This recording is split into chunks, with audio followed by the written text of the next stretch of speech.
Saudações de paz e bem a todos. Continuando o evangelho, nós estamos aí falando sobre o duelo. Com esse vídeo nós vamos falar o que os outros escreveram. Começando com o Espírito Protetor, depois Francisco Xavier, depois Agostinho e só.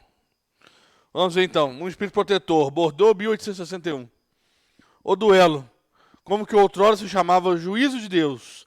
É uma dessas instituições bárbaras que ainda regem a sociedade. Que dirige, entretanto, se visseis os dois antagonistas mergulharem na água fervente, ou sujeitaram-se ao contato do ferro e brasa para decidir a sua disputa, dando razão que melhor se saísse da prova? Chamareis de insensata esses costumes, pois o duelo é ainda pior que tudo isso. Para o duelista emérito é um assassinato cometido a sangue frio, com toda a premeditação desejada, porque está seguro do golpe que irá desferir. Para o adversário, quase certo de sucumbir em virtude de sua fraqueza e de sua inabilidade, é um suicídio cometido com a mais fria reflexão. Olha que interessante. Bem sei que muitas vezes procura-se evitar essa alternativa, igualmente criminosa, recorrendo-se ao azar. Mas isso não é, embora sob outra forma, uma volta ao juízo de Deus da Idade Média? E lembre-se que naquela época era-se infinitamente menos culpado.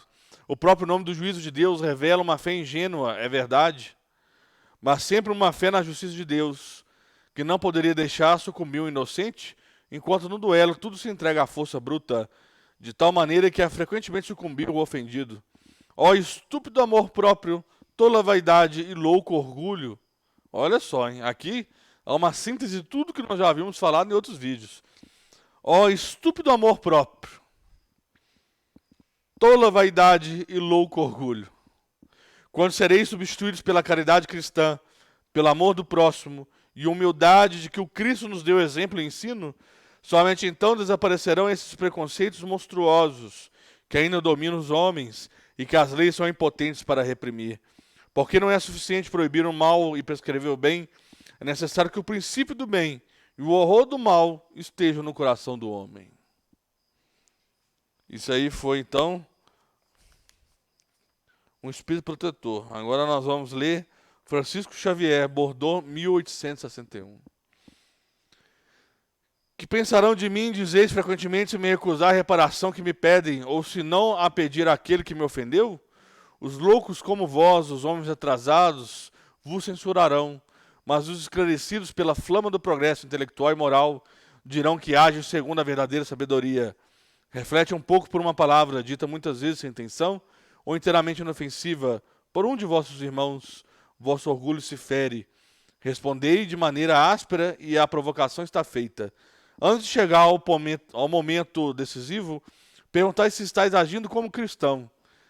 Que contas prestarei à sociedade se a privares de um de seus membros?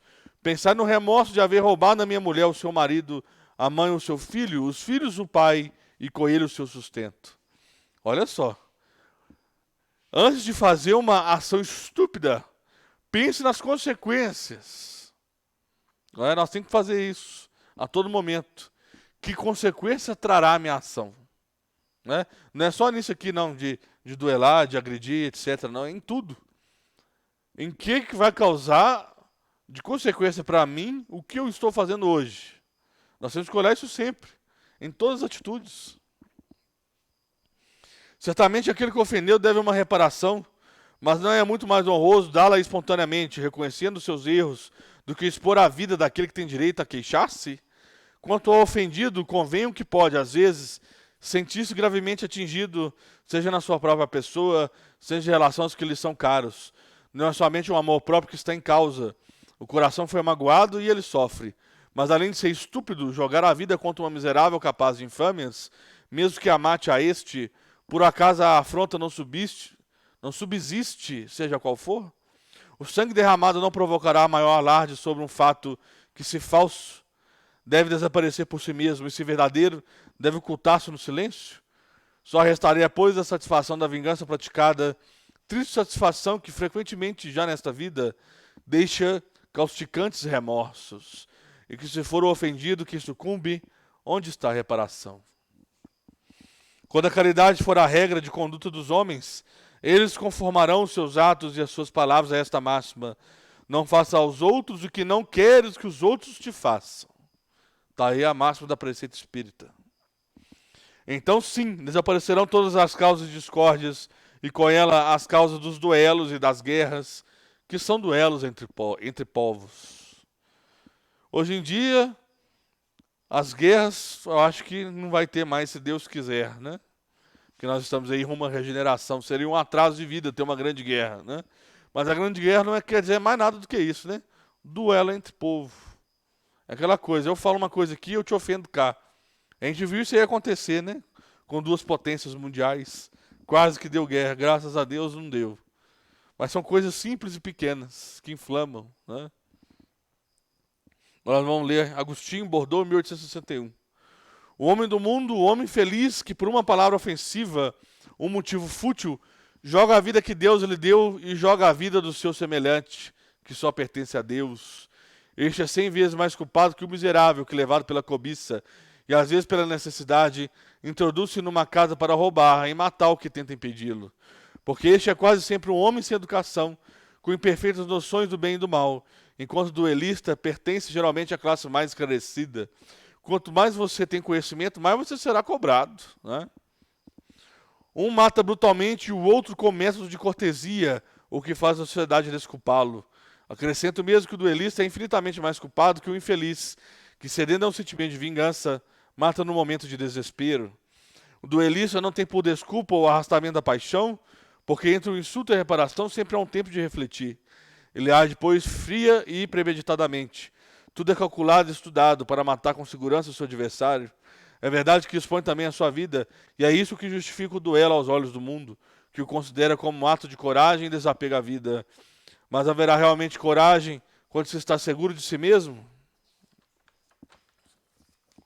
O duelo resta dos tempos de barbárie, quando a lei era o direito do mais forte.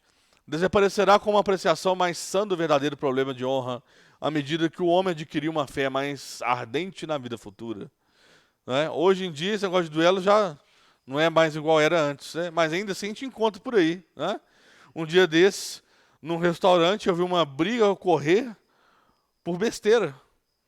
E os dois começaram a se enfrentar como se fossem dois gladiadores no passado. Olha que horror ver uma cena dessa hoje em dia. Né? E os dois achavam que estavam defendendo a honra deles. Muita besteira, né? Hoje em dia acontecer isso. Sendo que tudo pode ser resolvido através da concórdia. Você está no restaurante, você esbarrou no cidadão, você pede desculpa. Né? Tudo hoje é com educação, com concórdia, com equilíbrio. Né? Então vamos comentar no vídeo, vamos compartilhá-lo. Se tiver alguma dúvida, deixe nos comentários. Fiquem em paz, meus irmãos, e que assim seja.